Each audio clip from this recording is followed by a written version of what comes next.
One of the greatest endeavors I've ever undertaken on this channel was my attempt to learn the competitive EDH subformat. As many of you know, I am currently depriving a local village of their idiot, and so a commander style with as much nuance and intensity as competitive commander is very much over my head. But I've spent the last 9 months tirelessly trying to wrap my head around the one deck that has captivated me more than any others, Yeva Draw Grow. And before you ask, no, I was not the pioneer of this deck. I'm nowhere near that smart. The credit for this deck goes to Inkmoth, so thank you for brewing this amazing deck and letting me discuss it on my channel. If you want to see his primer, his deck list specifically, I will put those in the description. So this is a mono green deck with Yeva, Nature's Herald as its commander.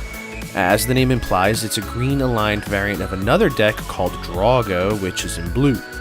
The main strategy is to utilize creature-based responses to opponents' plays. Because Yeva grants our creatures flash, we're able to do our responses at instant speed to just about anything. Yeva utilizes extreme levels of mana ramp and card advantage to reach a critical mass of infinite mana, and then will win using some powerful, hard to interact with loops and win conditions. Our early game is focused on getting our mana production online. We have plenty of mana dorks and engines to aim for hitting at least 5 or 6 mana. The standard dork assortment, you have Birds of Paradise. We're all joined by such powerful mana producers as Priest of Titania, Lotus Cobra, Yuraga Tree Speaker, Elvish Spirit Guide, Karametra's Acolyte, and the Circle of Dreams Druid. Because of Yeva's ability, we can hold up these cards until just before our turn begins to drop them without having to worry about them surviving a rotation. Earthcraft turns every creature into a mana dork, allowing us to easily go off and drop plenty of our creatures into play. They tap whatever land, pay for a creature, use the creature to untap the land, and then lather, rinse, and repeat. Once our creatures bypass their summoning sickness, Ashaya, Soul of the Wild, can turn some of our dorks into infinite mana engines. Since Ashaya turns our creatures into forests, they now count as lands, so if you can tell by now, our mana production can get out of control very easily. Quirion Ranger has a powerful utility in this deck. If it comes down while Ashaya is out, we can actually bounce the Quirion Ranger as a forest to untap one of our dorks, since it is considered a land. If it's something like a Priest of Titania, we will net at least 1 green mana with each cycle of the process.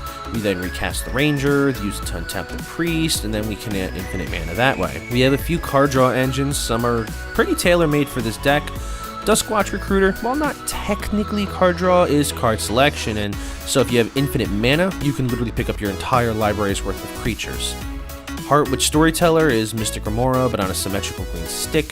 We don't run a huge amount of interaction, and so having something out there to make use of your opponent's non-creature spells, you can help them find a way to handle a problem that you can't deal with. And since we can spring out of nowhere with a board state, we can handle most circumstances that stem from this card. Glade Muse is another card along those lines, but it's far more impactful for us. Since most of our game is going to be played on our opponent's turns, this card will draw us a card for every spell we cast during their turns.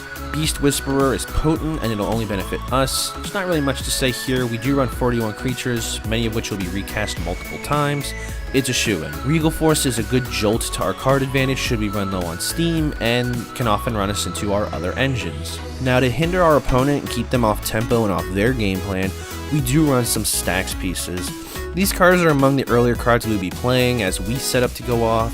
Reclamation Sage is a great multi-purpose card. It can remove some problematic artifacts and enchantments, and it can be later used as a elf-typing mana dork.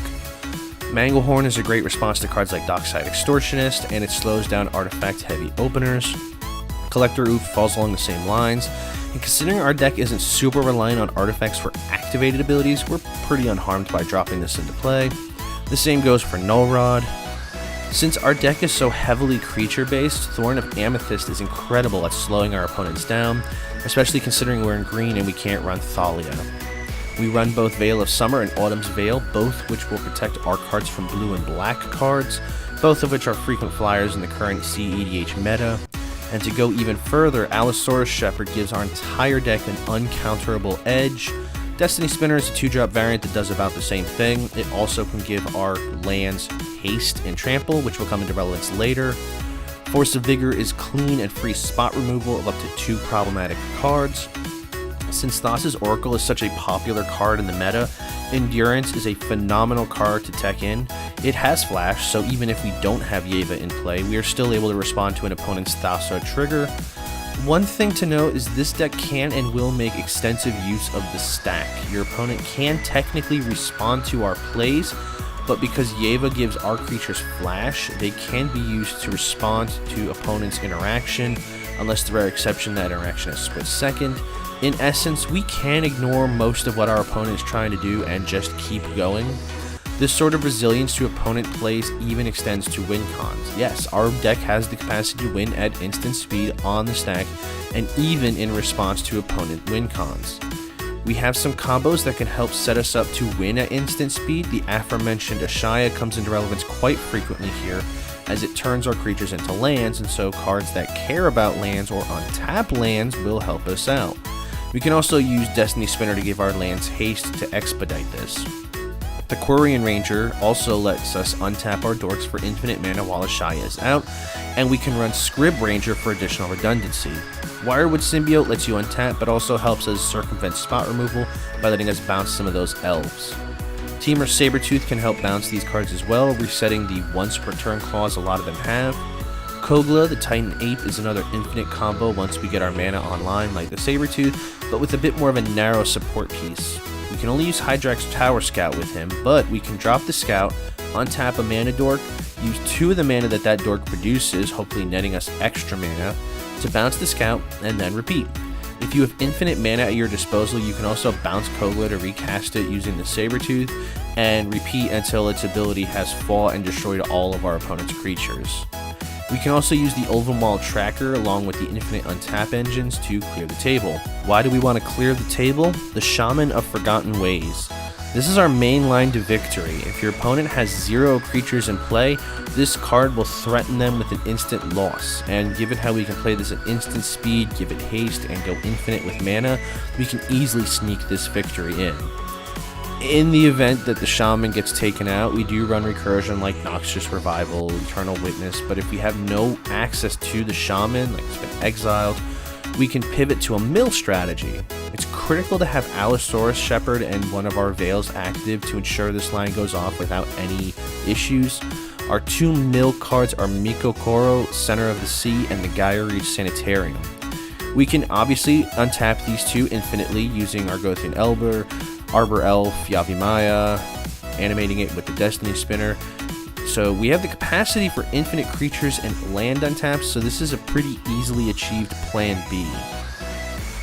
So our deck is very interesting to pilot because you can play a very deceptive game. By setting up a less optimal strategy, you can then lure out and bring out some spot removal to those cards while your actual game plan sits in your hand, waiting to be dropped into play without warning and scoop up a win.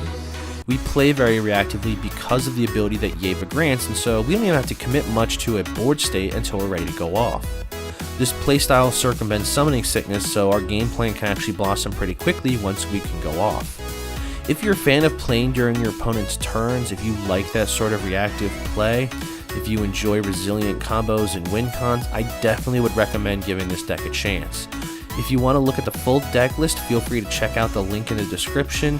Thank you again to Inkmoth for letting me use this deck list in a video. If you'd like to see more videos like this one, let me know. I would love to explore some other decks. Thank you all for watching, leave a like below, and I'll catch you next time.